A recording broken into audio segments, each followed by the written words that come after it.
تعالى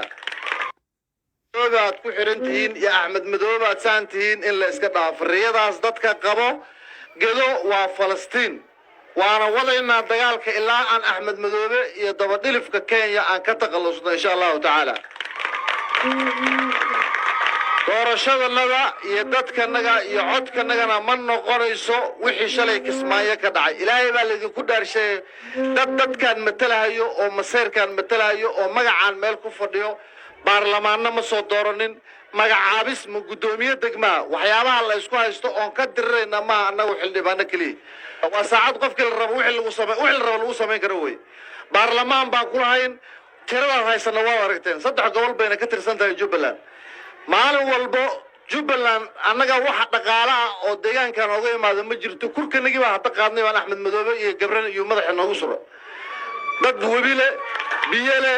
dhulle caafimaad qabo dhulka gobolka ugu ballaaran maxalli Soomaaliya waa gobolka labaad ugu weyn weey anagoo gobolka labaad joognaa kurkanigi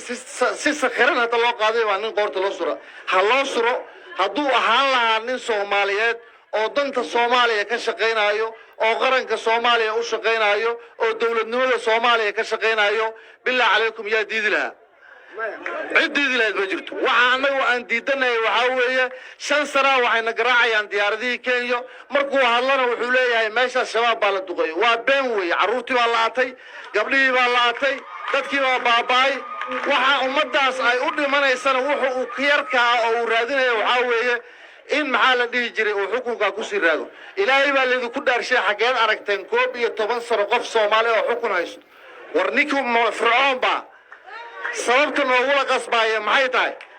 mid labaad arimaha annaga aan diidanay waxa weeye oo gobolada Soomaaliya dad baa ku dhinto dad baa loo soo qabtaa dad baa loo soo xiraa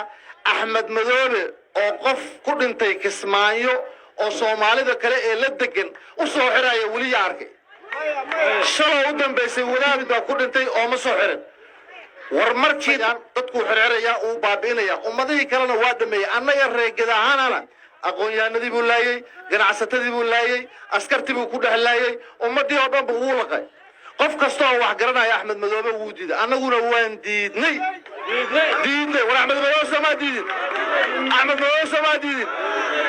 Axmed Madoobe iyo gado waa kala labo rooblo waxaan leeyahay Axmed Madoobe asaga hore dhiiqada lagu hawlo galay asaga dadkan laayay asaga ku garaacay hoobiye asaga